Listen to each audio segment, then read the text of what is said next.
Hey everyone, welcome to the Betsperts Golf John Deere Classic DFS preview. I'm Ryan Noonan.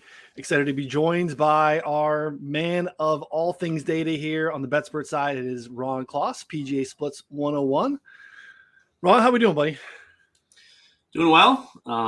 These are the weeks that seem boring to some people. A very tough field here.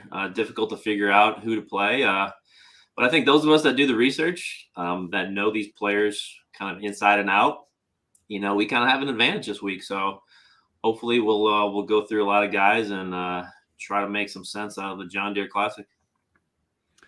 Yeah, it's an interesting week. You have to kind of divorce yourself from where these guys are typically priced. I mean, we have Sahith Theegala, who was $6,500 2 weeks ago and is now $10K. This is where we're at. We have, as everyone knows, if you are doing anything in this space this week, you're understanding that the field of the John Deere is not your typical tour events, but at the same time, we level sets and make it do what it do with our friend from Rotoballer, the model maniac himself. It is Byron. Byron, what's going on? We love having you back and excited to have you break down the John Deere with us. This is not a disrespectful invite. We just enjoy your stuff. Sometimes you don't want to get the invite to the John Deere, but we enjoy having you. And we pushed you back from last week to this week. Hey, I am happy to be here. I'm a big fan of the John Deere. I've played there many times in college.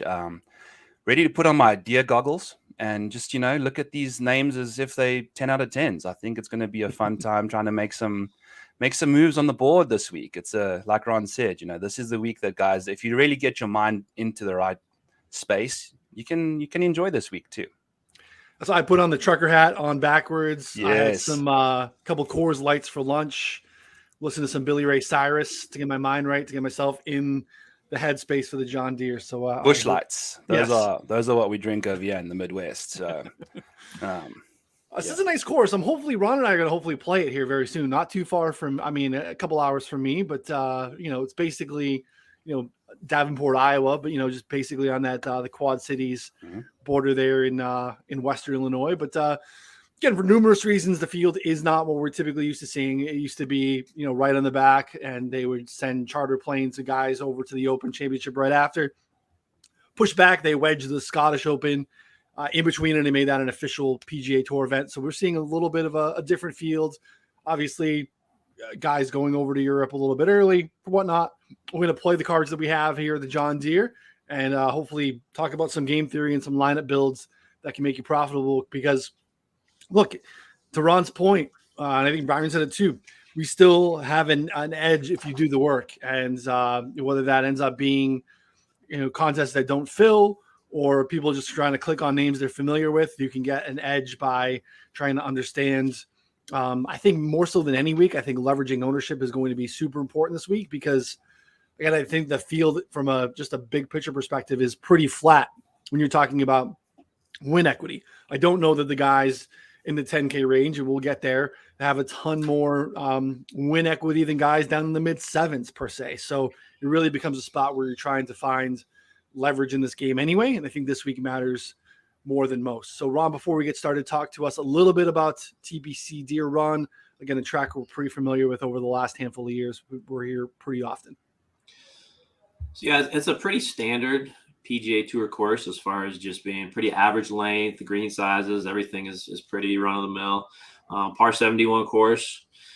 Scoring is kind of the thing that differentiates itself, and now we do have a lot of these birdie fests on tour, but 18 under and better pretty much every single year, going as high as into the upper 20s. I think when Michael Kim won, it was like 27 under.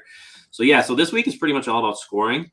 Players pretty much need to be ready to make birdies from that opening hole on Thursday, or it's just the volatility this week where literally anybody could miss the cut. Like if you're not ready to score from the start, it could be one of those weeks. And for me, it kind of boils down to a couple things.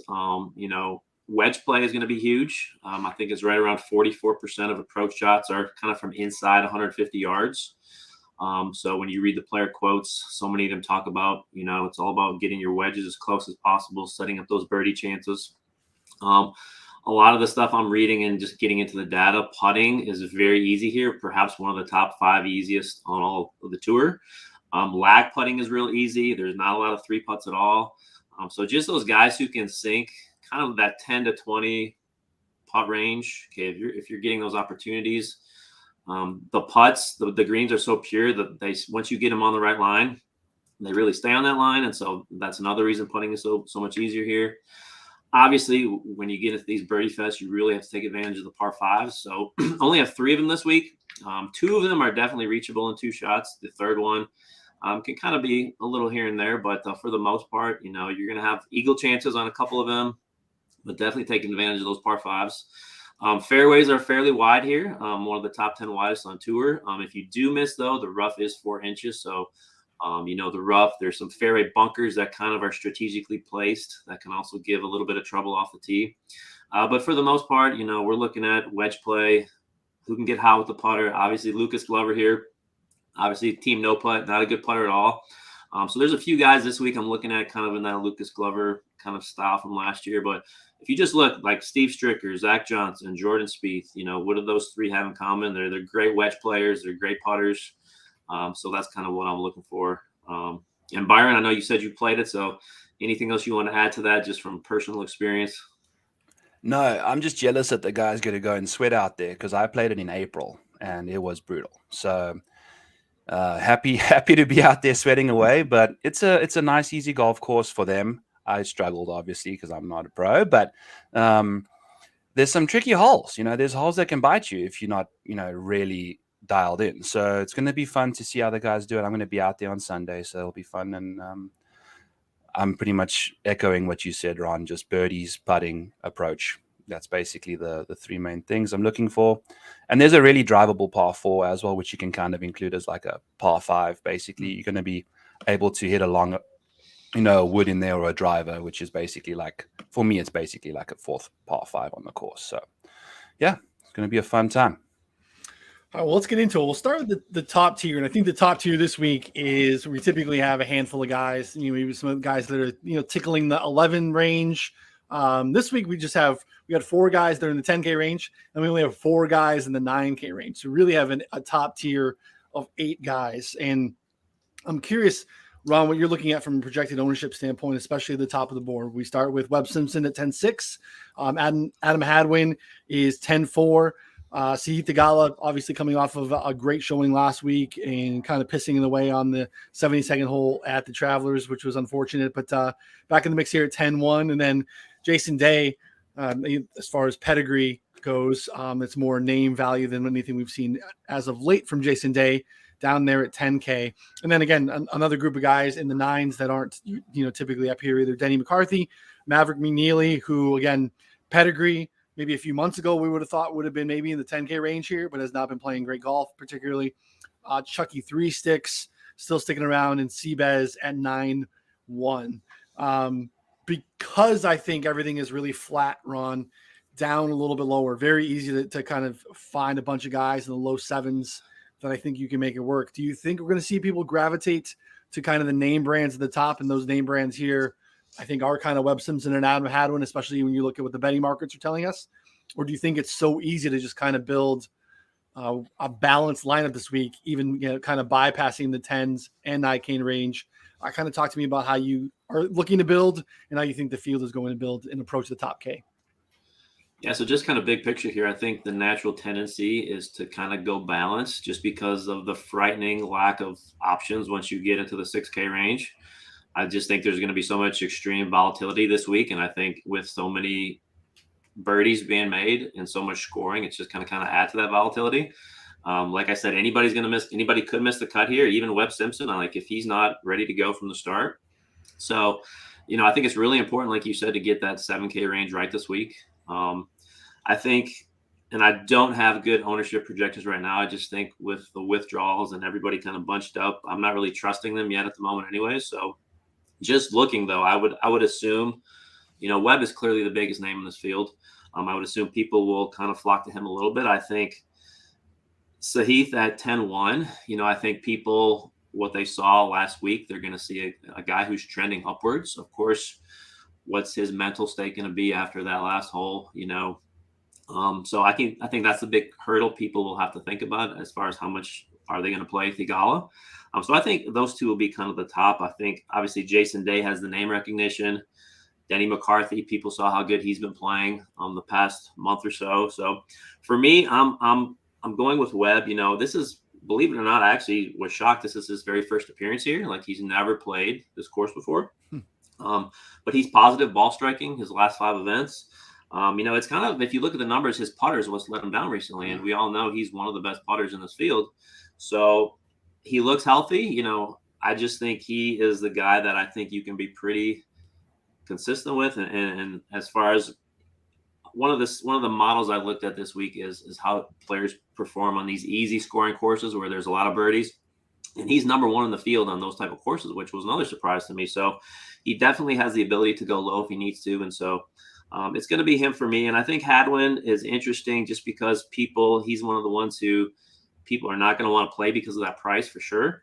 But again, he's been so consistent as late of well, and he hasn't played here since 2016. And the only 2 times he has played here, he finished 18th and 8th.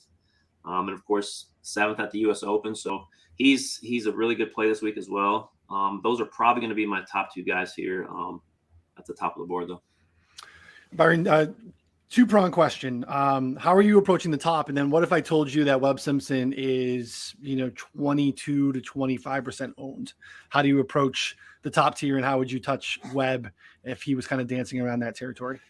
Yes, I think the way it has to go at the top is you just got to go all in on a guy and just hope that he's your dude, and then get freaky down at the bottom, because I'm looking at just from the 10K all the way down to the 8K range. And I think there's 3 guys that are not double-digit owned, which is kind of crazy. You don't typically see that often, and it's going to be just so difficult to dodge chalk and ownership at the top here. So I'm thinking I'm really going to choose and pick the guys I like, and Webb for me isn't one of those guys, because I'm going to really embrace the volatility of this week and, kind of keep an eye on ownership. I really like Adam Hadwin and Sahith. I both bet them outright. So it's going to be an interesting, especially Sahith. I think a lot of people are scared of that last hole, which he's been mentioning a lot has hurt him, but he's also finished inside the top 5 the last 2 of the 3 tournaments he's played in. So hasn't done that at all in his professional career. I think he's really might have found something. And especially in a field like this, I feel like he's got possibly the highest upside out of everyone in this field, talking from like an explosive birdie making mindset. But where's that scar tissue lying? How is he going to deal with last week? He's also fresh, though. It's only his 2nd event in a row now after last week. So he's not coming off like a 4, 5, 6 event run like he's done in the past, which is also exciting. But yeah, I'm dodging Webb. I'm going to embrace the volatility. And, I think there's a few guys that are just in that 9K range, which are going to be probably half Webb's ownership, which I feel like they can still kind of sneak up with him there on the scoring side of things. Yeah, I think the Webb thing, I think you're right. I think it's either, if Webb's your guy, like it sounds like maybe he'll be for Ron, like you got to get significantly over the field and just kind of plant your flag and make it your guy. Otherwise, I think he's probably a name to cross off and to build elsewhere. Jason Day is kind of the only guy in this range from an early look that I think is probably going to come in under 10%. Yep. It's not for everyone, but again, Jason Day can turn it on and can get hot with the putter. And, you can tell yourself a story on really any of these guys if you had to this week, just from an ownership standpoint. Like, it's kind of tough. How about the 9s, Byron? Mentioned them by name. Is there anyone here that jumps out that you want to have as your core? Yeah, I'm going Denny and Mav. Those are my 2 guys. I've got Denny as an outright as well. Those are my 3 guys. I just kind of took it heavy at the top, but I'm interested in Denny McCarthy's ball striking because we noticed he didn't absolute meltdown last week. But prior to that, I think he had 2 back-to-back events where his approach play was starting to kick some butt. And we know he's the best putter in the field over the last few rounds. So that's going to be almost a certainty for him. And we know we want good putters on this tournament. So instead of looking for a guy's putting to fire up, we're looking for Denny's irons to come back. He's accurate off the tee. And if those irons are there, I think the guy's going to have himself a lot of birdie looks. So that's someone I'm definitely looking at. And he's going to be half the ownership of Webb. And possibly, he's got a very similar skill profile if he's hitting his irons well. And then Mav is another guy that's going to be interesting because he's been away from the game for a while. And he was playing really well until those last few events. Yeah. And now he's left. So everyone's going to be looking at his last 24 last 12 rounds, and they aren't too pretty to look at. But after a time off like that, a guy's probably, hopefully, if you're betting on a professional golfer, he's been working on his game. And whatever was wrong, he's going to be coming back and, firing on all cylinders. He's also played really well at this event in the past. So, he's one of the top par 5 scorers for me and top birdie maker too. So he's got that explosive upside, and love to see that from a guy that's going to be, closer to the 10% range than the 20, which is what we got to look for in this upper echelon of golfers. Yeah. So those are my two dudes. Yeah, I like the Mav stuff. Ron, any thoughts there? I mean, what Byron's talking about too, we had a nice little run, obviously, basically when the season started, in January, February, maybe even early March with Mav. And then of late, basically since the 26th at the Heritage, cuts, T32, T75, cut. So it hasn't been a nice run, and we haven't really seen anything from him really since early April. Last week actually played, ball striking wise was pretty good. Just couldn't make a putt at the Travelers. But what are your thoughts on the nines and Mav in particular? Yeah, honestly, Mav is really the only guy I've settled on here. I just think in fields like this where the talent is so watered down, I like to go back and just extend out and look at long-term form. And so just even going back over the past 100 rounds, he's third best in this field. People were enamored with him just a month or two ago. And obviously, like Byron said, he's on this cold streak. I think a really positive thing is if you look on Friday, right before he got cut at the Travelers, he gained 2.3 strokes ball striking that Friday round. So, my thinking is hopefully he's figured something out there. And, definitely going to be way overweight on the field on him. He played, finished 18th here last year. So he's definitely someone. A guy that's interesting to me that I'm not decided totally on yet, and maybe y'all can help me out, but Christian Bezuidenhout, 9,100. So when I look at the two big stats for me this week, it's wedge play. So kind of looking at that 75 to 150 yard range. He is 7th in the field. Okay. When you look, 18th in the field. And then when you look at putting, he's second in the field in putting. So those two boxes he checks. But then when you look at birdie or better, he's 120th in the field. And so I guess my worry with him is he's not going to be able to go low enough, even though he fits a lot of the categories that I'm looking for. He does have, 7 top 25s recently. Obviously did not look good last week. So that's a concern, but just wondering your guys' thoughts on a guy like him who, we all know he plays really well in tough conditions, but, he really hasn't done it in these birdie fests before. Yeah. What do you think, Byron? Yeah, I think he's one of those guys that the two boxes don't quite equal the third one, where it's just weird. There's golfers on tour that don't make birdie putts, but they'll make double the length par putts. It's just how they're wired. I think I'm kind of like that. It's a weird thing. And we all human, and we do weird stuff. So he's one of those guys that just why doesn't he make as many birdies as he should when he's so good in those departments? So yeah, the upside isn't there, I don't think, for Bezzy, and it's going to be a no-go from me. Although the ownership is also, he's one of the less owned guys up there for that probably exact reason. And we saw him do not too shabby at the AT&T, Byron Nelson, where his putter just got electrically hot, and I think he finished inside the top 10 or so. So that was a nice run from him. So he's got that potential, but it's an ownership play, I think, again. Yeah, not on my short list to start, but again, if it starts to show itself as we get closer to Thursday morning, and he's going to be significantly lower owned than the guys above him, and then we're going to have some pretty popular guys just below him here. I think that he's starts to get interesting, because I do think that really matters here. Like, more than anything, these guys were really kind of just finding little niches and little edges as far as skills go. I do think there is a golfer archetype that you guys have done a good job highlighting that we want to focus in on this week, but at the same time, I don't think there's a ton that can differentiate some of these guys. They're just a bunch of guys that we typically play in the high 6s and 7s, and now it's all good. We just we got to do what we got to do. So, like I said, the 8s, high 8s especially, I think are going to be pretty popular. Scott Stallings, Patrick Rogers, Nick Hardy. Those are 3 outright bets that I've made this week, all here in the upper 8s that I think you can make a solid case for. You go down, Adam Long's been a guy that's been pretty popular the last couple of weeks. Brendan Todd, you would think a spot where finding fairways and getting hot with the putter, though he does not have much of a course history here, if you want to weigh that, which is kind of surprising. Cam Davis has been a guy that is actually profiled pretty nicely of late on less than driver courses. They're not spots where like driving distance isn't a prerequisite, even though that's in his bag. He's done really well on courses where he's had to kind of lean on the putter, the wedge play, and find fairways. So Byron, kick me off with the top of this range.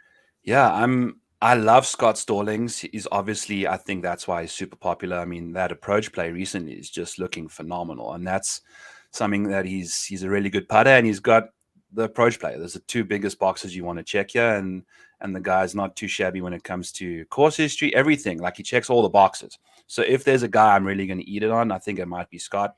I like the price. He's in that 8K range. There's a lot of guys around him too, like Patrick Rogers, like you said, and unfortunately Chris John's above him, which isn't going to help, siphon off the ownership. But I really like Scott, and then Brendan Todd too. I think he's in the same box as Denny McCarthy. He's found some, recent form with the irons. Fantastic putter. Him and Denny are going back and forth with who leads the field in putting. And it's just whether or not he's going to ball strike it this week. So I think if you're willing to take a chance on his ball striking this week, I think his putter is definitely going to be there. If he gives himself enough birdie looks, it's going to be beautiful. And then Adam Long as well, I think also very good putter typically. And he's got not too bad of a course history yet too. And he's also going to be of the lower owned guys in this range too, which I think is, like you've mentioned, we've got to put on those deer goggles and just hope for the best and embrace the volatility. I'm going to say it a few times this podcast, but it's just, that's the theme, I think, and it's rough. So, yeah. No, totally agree. Ron, how about this range for you, buddy? I mean, there's, just looking again early, looks pretty flat from an ownership standpoint, but again, all of them fairly owned, right? I think we probably see low to mid-teens for all these guys. What are your thoughts in this range? Yeah, I hate to repeat what Byron said, but I've got 3 outrights on Stallings, Long, and Cameron Davis. I'll get to, but yeah, Scott Stallings is, he's one of these high ceiling boom bust type players. Like, he's either missing the cut or he's finishing top 10 recently. And I think his ability to go low, he shot a 63 on Sunday at the Travelers. I just think, that's kind of what we're looking for here. And so I think he's a great play. Adam Long, again, when I kind of look at certain stats I'm looking at, he's second in the field in good drives gained, which I think is important this week. When you look at wedge play from 75 to 150, he's 13th. He's the 4th best putter in the field. He's kind of average with birdie or better, but he is 11th in the field in scoring on easy courses over the last kind of 50 rounds. So, he checks a lot of the boxes for top 25s in his last 5 appearances. So, he's kind of trending upwards. And then I really love Cam Davis this week. I think he's one of the best values on the entire board. He's kind of the perfect skill set here. He is gaining on approach in 6 out of his last 7. He's one of the best bent grass putters in this entire field. And so just overall at 8,400, he's a guy who, I don't know what his ownership is at the moment, but just a guy who I'm going to be combining probably with Webb at the top a lot. And as we get lower here, we'll look at some more guys, but those are definitely my 3 in this range. Yeah, and you look at some of the courses I was talking about too, like TBC, Twin Cities, Walleye, PGA West, the Harbortown, Colonial. Those are some of like the best spots historically for Cam Davis. And those are not, bomber style courses. Like I said, even though he's, pretty decent off the tee. So I think that's a nice play. And another thing, this course has some similarities to Detroit Country Club, which of course he won last year. And so, yep. I think that's another thing that's kind of in my mind. So. Yeah. I'm just trying to find out, like, sometimes I like to stay, really narrow from a player pool standpoint, even in kind of matching them on bets. Cause I want to be, when I'm right, I want to be rewarded both ways. So like I made 4 bets. It's Stallings, Rogers, Hardy, and Cam Davis. Hardy's interesting, right? Because the dude was on the Corn Ferry Tour not too long ago. He was a young kid, U of I grad, which again, people will tell you he's a local kid. Like U of I is not close to Quad Cities. He grew up in Northbrook, not close to the Quad Cities, but again, it's Illinois.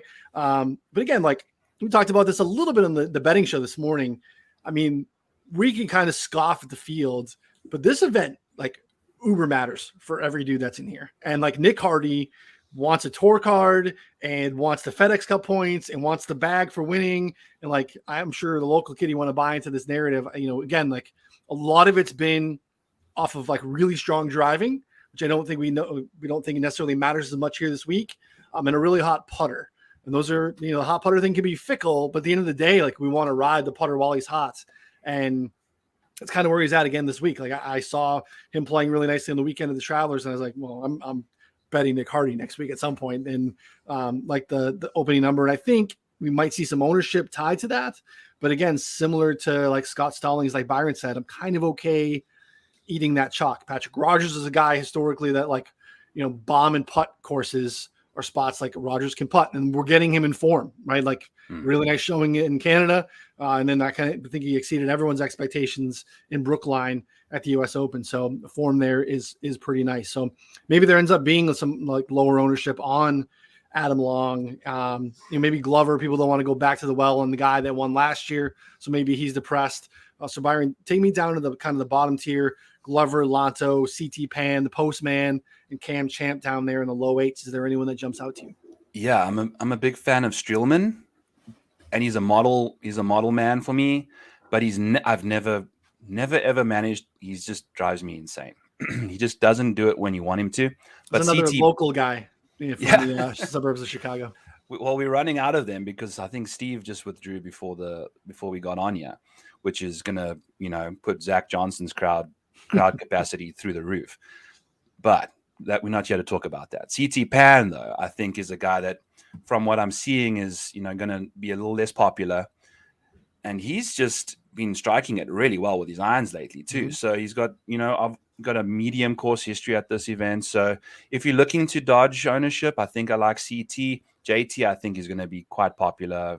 Coming off of some good golf recently at the Travelers, and then Ches Reavie is another guy I really like. If he can keep himself in the fairway and hitting his irons the way he can, he's another guy I think I'm going to target quite heavily, because you just got to pick your poison down here in this range where guys are just way owned when they really shouldn't be. I think it's a lot of, like you said, the name value there, and then we'll get freaky somewhere else. So yeah, those and then Anaban Lahiri, I'll just mention that once as well. I think he's also going to be it's not a very popular name like Svensson, Schenk, John Hurt, Ches Reavie all around him. I think you're gonna see a little less click on Anaban there. Ron, what jumps out to you down here, down in the low eights and upper sevens? Some of these guys, look to be coming in at pretty high ownership this week, and want to find some pivots here. Yeah, Lanto Griffin is my guy down here. I know the recent form hasn't been great, but again, looking at long-term form, he's one of the top 10 players in this field, just from kind of a name value, win equity standpoint. He leads the entire field in that 75 to 150 yard range. He's a really good putter.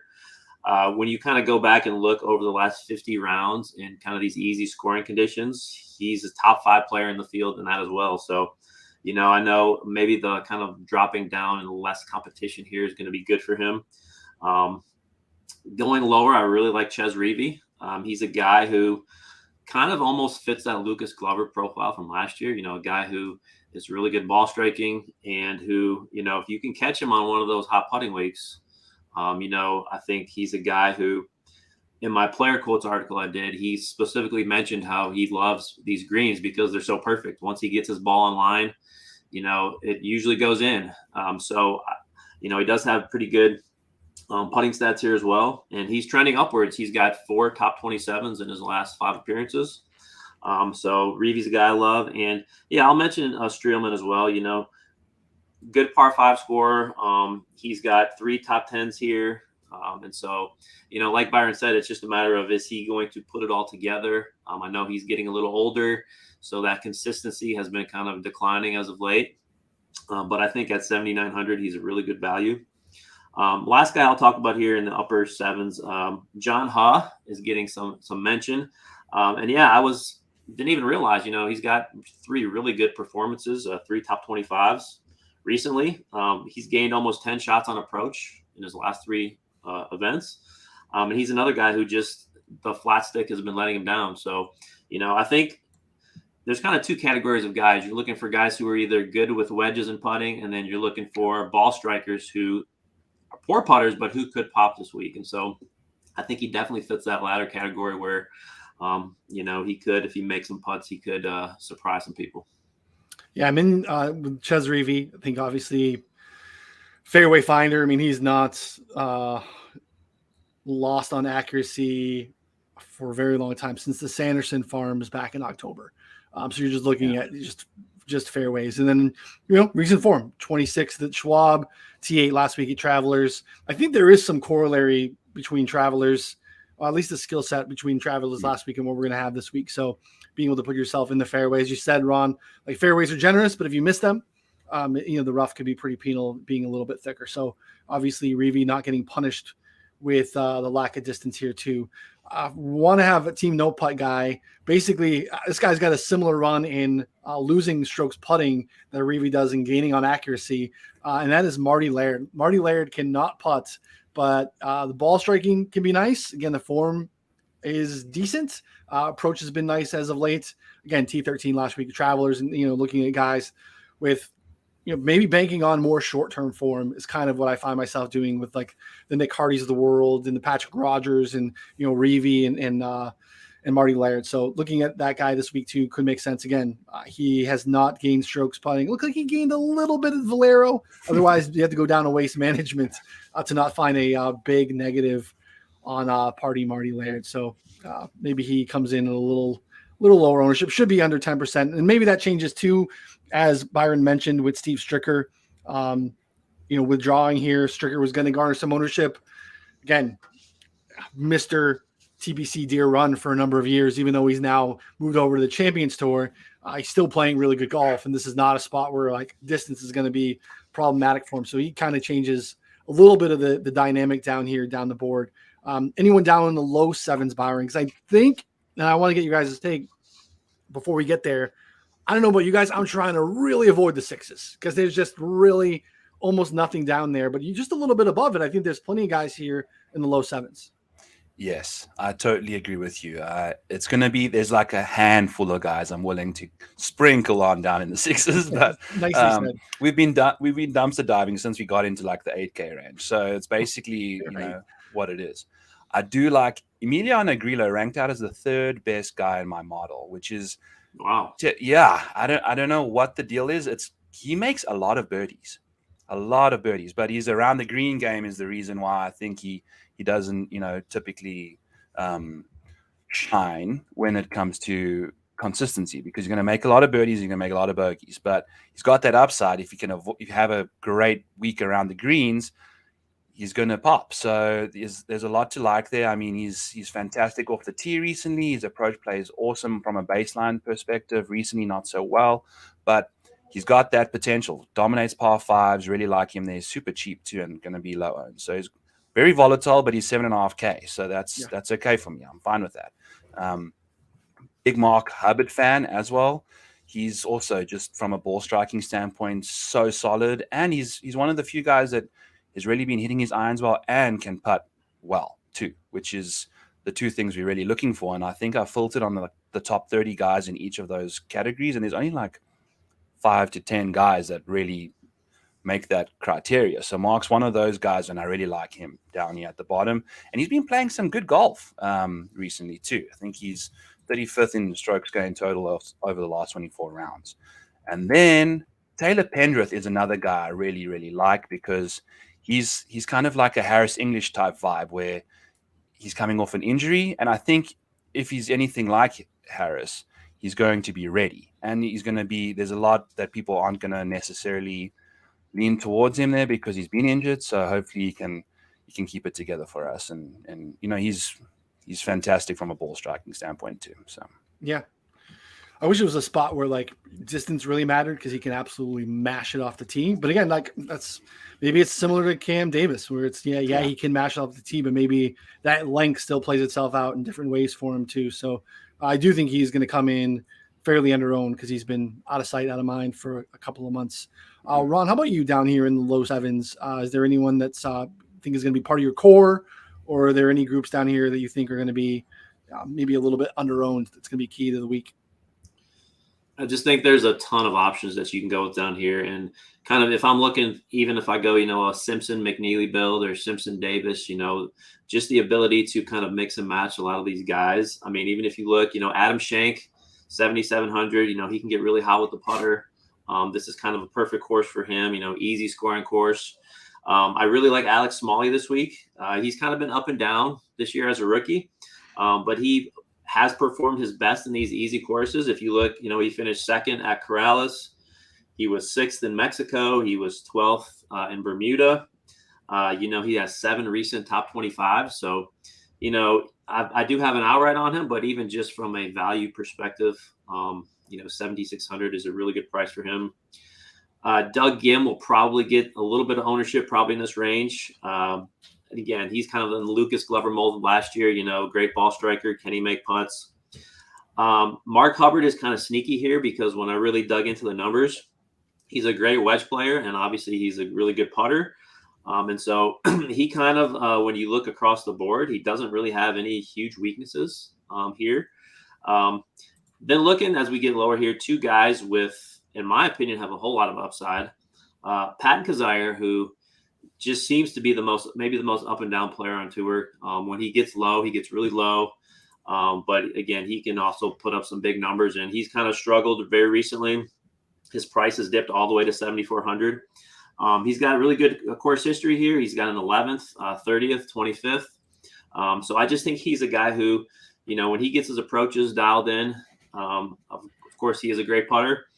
So he's a guy who I really like if you're looking for upside. And Chris Goddard. Okay, so the rookie, he's only made a few starts, but again, made the cut at the U.S. Open, and he's more of a bomber type player, and so wide fairways here. So I think he maybe can get away with a little bit more here, but he's just a really intriguing name at 7,300. Who, of course, could make the cut, but I think he has the potential, in my opinion, to win. So he's a guy who I will kind of be mixing and matching in some lineups down here. All right, gentlemen. Sixes. I tried to message Grayson Murray and let him know that he's really close to Augustana University, although most of those girls would be a little bit older than he would like. But it turns out no longer on Twitter, unfortunately, for Grayson Murray.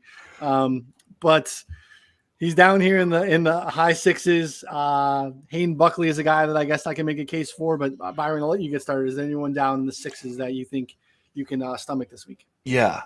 Chad Ramey, 7K. I really like Chad. He's one of the top birdie makers in this field. He's got a really solid approach play game. Obviously, he's down in the 7s, lower 6s, because there's volatility, and he's just, very unreliable. And then Austin Smotherman is, I think, going to be one of the premier players in the also 7K. For just, the ball striking has just been fantastic lately, and then just short game is hot garbage. But that's what we're doing in the dumpster anyway. So that's okay for me. I can hope for that his putter starts firing up a little bit. And then Brant Snedeker is $6,900. And he's one of the best putters on bent. He's second in the field on bent. And, the ball striking hasn't necessarily been there, but it's starting to get better. And, he's got a short game that can just fire up when he wants to. And someone has to win this event. Okay. If it's not Webb, if it's not Adam Hadwin or Sahith, somebody has to win this thing. So if you just take those 3 guys out the equation, it's like a JV event. So somebody has to do it. And I think Brant's, he's been in the mix, and he's got that, upside that we're looking for down here in the sixes. And then Rory Sabatini and Vaughn Taylor are 2 other guys that I've got ranked 22nd and 30th in my model. So they're down in the sixes, and they definitely there because of Sabby's hot temper and birdie making and par 5 scoring. I really like that too. When I was out there watching him one time, I saw him rip his glove off, and he ripped it off entirely. He didn't take it off. It just tore it in half, and the guy's just awesome viewing. So that's going to be fun. And he's an ex-South African, which I'm a big fan of. Don't want him as a South African ambassador anymore anyway. So I really like him. And then Chase Seaford and Doc Redmond are 2 other guys I kind of like in the $6,700 range. Ron, if you're putting on the gloves and you're digging down here into the dumpster, who's popping in the early Klos model down in the sixes? So just to get a little bit higher, just really quick, I forgot. I'm just going to throw some of the names out here. So Nate Lashley, he's got 7 top 30s in his last 10. Okay, so again, 7. Speaking of meltdowns, yeah, the meltdown capability on Nate Lashley is pretty high.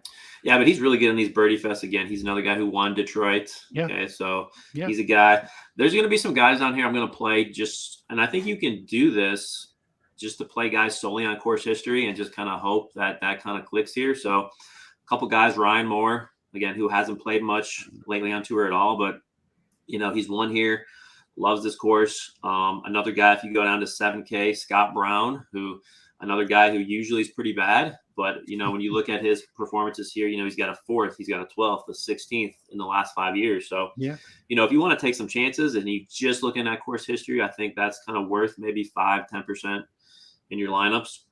A guy like Charlie Hoffman, we all know he's been bad recently. He's showed a few signs of life. So 7,100, I think he's worth a gamble and just maybe hoping something clicks in a weak field like this. Sam Ryder, he loves these greens. He's gained almost 16 strokes putting his last 3 appearances here. And kind of when you look at the Travelers last week, he gained 5.2 strokes tee to green. So if he can combine those two together, I think at 7,100, he's pretty viable. When we get down into the 6K, there's really only 2 names I'm looking at. Lee Hodges at 6,900. He's made 3 straight cuts. He's gained on approach in all 3 of those. His weaknesses are kind of driving distance and around the green, and those are both kind of mitigated here. And so I think looking at it from that angle, he's a pretty solid play. And then, like Byron said, you got to go back to Vaughn Taylor here. Again, a guy who pops every single time, and pretty much in the top 30 of every single model I run, no matter what tournament he's in. But he's been, again, gained 3 plus strokes on approach his last 3 events. He's made 4 straight cuts here, a couple top 20s. So my hope is not to come down here this much, but Hodges and Taylor would be my 2 6K guys. Yeah, that makes sense. There's a lot in the 7s. Like you said, I think once we get better grasp of ownership, there are numerous viable pivots, and you could play, Ron's talking course history. I'm talking like super recent form, like whatever you want to do, honing in on a skill or 2 and maybe building some lineups that really kind of focus around those types of things. You might be able to find an edge this week. Like Matt Wallace is 7,200. Like Matt Wallace, just from a pure pedigree standpoint, like it's actually a good golfer who had like a fairly nice career, multiple wins on the Euro Tour, like was competitive early last season. Like something happened in the middle of last season and he went completely off the rails and couldn't make a cut, couldn't find a green. But if you look kind of late, he's playing a little bit better. Top 5 at the Dutch Open, Porsche Open, T18, 35th in Canada, and then 46 last week. I mean, that 4 straight made cuts. It's hard to find another 4 straight made cuts on the docket here for Matt Wallace as of late. So again, can find I think these are all positive putting weeks too, for the most part, other than Canada, positive approach week. So I think he comes in maybe 5%, and I think that's going to be crucial this week, is having some guys that are just massively leaving money on the table, and then finding guys that are way underweight, or less owned than the rest of the field, because a high volatile event where birdies are key, the field is weak. Like, just don't play into ownership this week. It just makes no sense. Find weeks that, Byron's talking about, finding a couple of guys that maybe you think are anchor guys for you that are good chalk, and maybe make go way overweight and kind of go all in. And this is my guy this week, but don't be even in the field on some of these guys. Like, you have to make stands, take the time Wednesday night, look into some of these ownership things and kind of go from there. So before we wrap up, Byron, we'll let you guys, we'll do it this way. An upper tier price-wise and lower tier price-wise, kind of guys that you think are going to be part of your core this week. And I'll let you be, very broad on what you want to call upper tier and lower tier. Some guys that are kind of part of your core, Byron. Yeah, I'm going to be getting involved with Scott Stallings and Mav McNeely. I think you're going to take that upside, hope for the best. When you're betting on these guys at the top, you got to hope for the upside, and especially at this event. So those are 2 guys up in the top of the board that I'm liking. And then let's take a look back down here again. I will probably go to Ches Reavie and Mark Hubbard, particularly Mark Hubbard. I'm quite a big fan of Mark Hubbard. I might really get aggressive with him this week, especially if he, going to be a little owned down here, but I like Mark Hubbard this week. Homeless Hubs. always been a soft spot in my heart for Mark Hubbard because for some reason 2 years ago he showed up for his headshot, like for like the DK, the one that the DK uses, and it looks like he like just woke up from a nap. Like his hair was like this way. He didn't have a hat on. Like, is this guy actually even on the tour? And I had to do some homework. I'm like, look at this guy.